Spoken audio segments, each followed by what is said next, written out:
Hi friends, ఇప్పుడు generation పిల్లలకి radio గురించి తెలియదు. రేడియో అంటే ఇప్పుడు వచ్చే ఎఫ్ఎం రేడియో కాదు, ఆ రోజుల్లో ఉండే ఆకాశవాణి రేడియో. ఆకాశవాణి, వివిధ భారతి, హవా మహల్ కార్యక్రమం, జనరంజని, కార్మికుల కార్యక్రమం, మధ్యాహ్నం పూట వస్తుంది పసిడి పంటల కార్యక్రమం, తర్వాత ఆదివారం ఒక నాటకం వస్తుంది, పొద్దున్నే వివిధ భారతిలో పాటలు వస్తాయి. ఈ పాటని కోరిన వాళ్ళని చాలా పేర్లు చదివి రేడియోలో పాట వేసేవాళ్ళు. చాలాసార్లు అనుకునేవాడిని పోస్ట్ కార్డు రాసేద్దాం, మా పేరు కూడా ఇందామని. కానీ నిజంగా ఒక్కసారి కూడా పోస్ట్ కార్డు రాయలేదు. కానీ వేరే పేర్లు కలిసినప్పుడు ఆనందపడేవాళ్ళం, మన పేర్లు కూడా కలిసి నవ్వుకునేవాళ్ళం. అయితే వివిధ భారతిలో పాటలు వచ్చాయి పొద్దున పూట, మధ్యలో అడ్వర్టైజ్మెంట్స్ వచ్చాయి.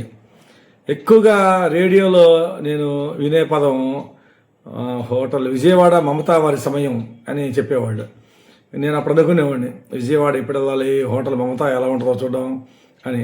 ఒకసారి వెళ్ళినప్పుడు చూస్తే విజయవాడలో హోటల్ మమతా చూశాను, ఒక యావరేజ్ హోటల్ అది. కానీ ఆ రోజుల్లో అది చాలా బాగుండేది. రాత్రిపూట హవా మహల్ కార్యక్రమంలో హిందీ పాటలు వస్తాయి. ఆ హిందీ పాటలు చాలా బాగుండేవి. అద్భుతమైన మహమ్మద్ రఫీ పాటలు, అశోక్ కుమార్ పాటలు, అవి చాలా గొప్పగా చాలా బాగుండేవి. అదేవిధంగా ఆదివారం పూట మధ్యాహ్నం పూట నాటిక వచ్చేది. ఆ నాటిక రియల్గా సినిమా చూస్తున్న ఫీలింగే వచ్చేది, సినిమా చూస్తున్నట్టే ఉండేది. బ్యాక్గ్రౌండ్ మ్యూజిక్ వచ్చేది. ఆ పాత్రలు మరి ఎలా నేను అనుకునేవాడిని, నాటకం తీస్తూ రికార్డ్ చేశారా అనుకునేవాళ్ళం. మరి ఎలా అనేది ఇప్పటికీ నాకు అవగాహన లేదు, కానీ సేమ్ ఒక మూవీ చూసిన ఫీలింగ్ వచ్చేది. నిజంగా చెప్తున్నానండి, ఈరోజు పాత పాటల్లో ఉన్న పల్లవి కానీ చరణాలు కానీ మనం పాడుతున్నాము, 4 లైన్లు మనం గుర్తుపెట్టుకున్నామంటే అది రేడియో పుణ్యమే. నిజంగా రేడియోలో రెగ్యులర్గా పాటలు వినేవాళ్ళం. అదొకటి. కొన్ని హిట్ సాంగ్స్ మళ్ళీ రిపీట్ అయ్యాయి.